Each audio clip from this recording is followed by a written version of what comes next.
Subscribe to our YouTube channel and press the bell icon to get the latest updates. Hello everybody, welcome to the discussion for the full length test GS paper 3 Indian economy. In today's session, we shall be discussing a question from the Indian agriculture. The question here is the government's vision of doubling the farmers' income cannot be realized without enhancing the input resource use efficiency and minimizing the cost of cultivation. Comment. You are required to write the answer to this particular question in 250 words and the marks allocated is 15 marks. Now, before I start discussing the answer to this particular question, let me first highlight as to why this question has been asked in the first place. See, the Indian agriculture, undoubtedly it has made rapid strides since India's independence. From a net importer of food grains, now India is a net exporter of food grains. The annual production of food grains has increased to almost around 280 million tons. The production of horticultural products such as fruits and vegetables, this has increased to almost around 300 million tons. India is also one of the largest producers of milk. But the question which has to be asked here is, has this increase in the production, has it translated into increase in the income levels of the farmers? Unfortunately, in spite of increase in the income to the production of the agricultural commodities, the income levels of the farmers has continued to remain stagnant. That is why, based upon the recommendations of the Dalwai committee, the government has come up with a vision of doubling the farmers' income. Now, in order to double the farmers' income, now the government of India is focusing on a particular strategy wherein under this particular strategy, the government believes that if you have to double the income levels of the farmers, then we would have to focus upon three important parameters. These three parameters are input cost, productivity of the agriculture, and prices received by the farmers.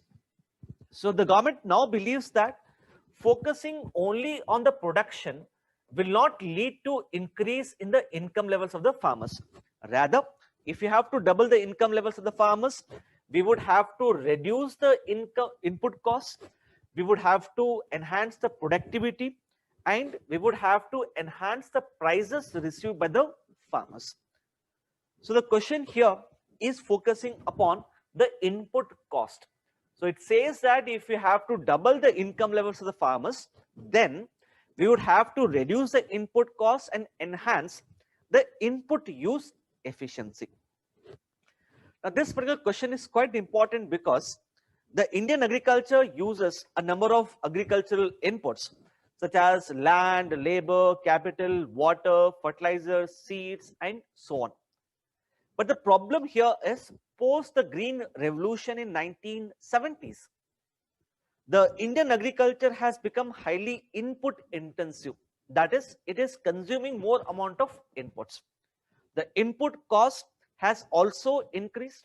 So since the farmers are spending more amount of money on buying the agricultural inputs, since the agricultural inputs are not efficiently utilized, it is in turn leading to decline in the income levels of the farmers. Moreover, you also have to realize that as the agriculture sector becomes more input intensive, it leads to environmentally unsustainable practices. So let's understand how these inputs in the Indian agriculture are inefficiently utilized. Starting with the agricultural land. The total geographical area of India is around 328 million hectares, out of which the net sown area or the area under agriculture, this is around 141 million hectares. So undoubtedly a large amount of land in case of India is under agriculture. But the problem here is this land is highly fragmented in nature. Now if you look at the small and marginal farmers who own an agriculture land between 0 to 2 hectares, these small and marginal farmers, they account for 83% of the total farming community. But these small and marginal farmers, they occupy almost around 48% of the agricultural land. Now, when the land as such is highly fragmented, what happens is these small and marginal farmers, they normally do not have access to various inputs, such as agricultural credit, seeds, fertilizers, water, and so on. So the amount of inputs is quite lower. Accordingly, the productivity or the yield of these fragmented land holdings is also lower. So whenever they produce agricultural commodities, the surplus is quite lower, and when they sell these agricultural commodities in the market, the prices which they receive is also lower because they do not have higher bargaining power. So you can see here, the fragmented land holdings in a way has led to a vicious economic cycle in the Indian agriculture. So even though a vast amount of land in India is under agriculture, land as an input, it is not efficiently utilized. So how do we efficiently utilize the land then? The land as an input can efficiently be utilized by organizing the small and marginal farmers into farmer producer organization. We can also do this by legalization of tenancy in the agricultural land. Further, as recommended by Niti Aayog, there is a need to set up the land banks at the village level in order to facilitate tenancy in the agricultural land. Similarly, coming to the next input, that is labor, the Indian agriculture contributes almost around 16% to India's GDP. But the problem is it employs almost around 45.7% of India's workforce. So obviously there is high level of disguised unemployment. Apart from that, thanks to the success of MG Narega, the labor cost in case of rural areas is increasing. But this is having an adverse impact on the Indian agriculture in terms of higher input cost. So the question is, how do you address this particular problem? This problem can be addressed by adoption of the mechanization of the Indian agriculture. In fact, according to the Committee on Doubling of Farmers' Income, mechanization of Indian agriculture can reduce the input costs by 25%, enhance the productivity by 20%, and thus increase the income levels of the farmers by almost around 25 to 30%. Next, if you look at water, even water as an input is not efficiently utilized. So presently the Indian agriculture accounts for 85% of the water consumption. So Indian agriculture has become highly water intensive in nature. But the problem here is, even today, almost around 52% of the agricultural land is rain fed. Like I was telling you, the total net sown area is around 141 million hectares, but around 72 million hectares is even today rain fed. And the problem here is, since these areas do not have access to sources of irrigation, the yield in the rain fed areas is at least 2 to 3 times lower as compared to the irrigated areas. So this is one problem. Next, there is overutilization of the groundwater, so much so that the groundwater presently accounts for 60% of the water which is consumed in the Indian agriculture. So remaining 40% of the water in the Indian agriculture is from the surface water. The increase in the utilization of the groundwater is basically attributed to a British era law known as the Easement Act. Now, under this Easement Act, it basically says that if you own a piece of agricultural land, the water beneath that land also belongs to you. So groundwater in case of India, it is a private property. And since it is a private property, if someone has to dig a borewell, if they have to extract the groundwater, they are not required to take the prior approval. So there is no regulation over the usage of the groundwater. So there are multiple problems which have led to the higher water consumption by the Indian agriculture. So what strategy should be followed then? Obviously, you can write a different large number of strategies, such as the adoption of micro irrigation techniques, moving from water intensive crops such as rice and wheat to less water intensive crops. Amendment to the Easement Act, wherein the groundwater, it has to be treated as a public property instead of treating it as a private property. In fact, the Ministry of Water Resources has already come up with a model act. This model act has been circulated to all the states. As per this particular model law, the state governments are required to set up the groundwater regulating authority. Whenever a farmer wants to dig a borewell, the farmer would be required to take prior permission from such an authority. This authority will also regulate to what extent or to what depth the borewell can be dug. So various aspects of the groundwater management will be regulated by the concerned states. That is what the Model Act basically seeks to do. Then if you look at fertilizers, see, as far as fertilizers is concerned, as you know, the government is presently implementing the nutrient based subsidy scheme in order to provide subsidized fertilizers. Apart from that, urea is also provided at a highly subsidized price.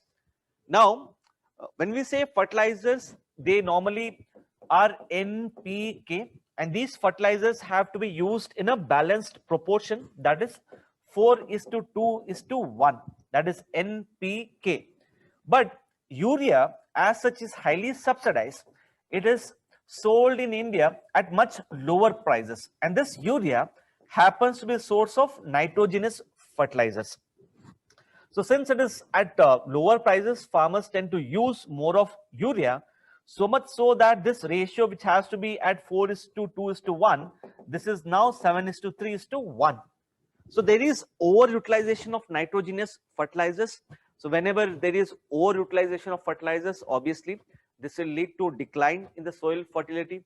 This will harm the environment. So there are multiple problems. In fact, according to a study which was carried out, 33% of the soils in case of India are degraded, and this is causing a loss of almost up to 2.5% of India's GDP. So there are multiple problems with respect to the agricultural inputs. So here, while writing the answer to this particular question, you basically have to highlight as to how agricultural inputs are not efficiently utilized and what strategies should be adopted in order to efficiently utilize these agricultural inputs.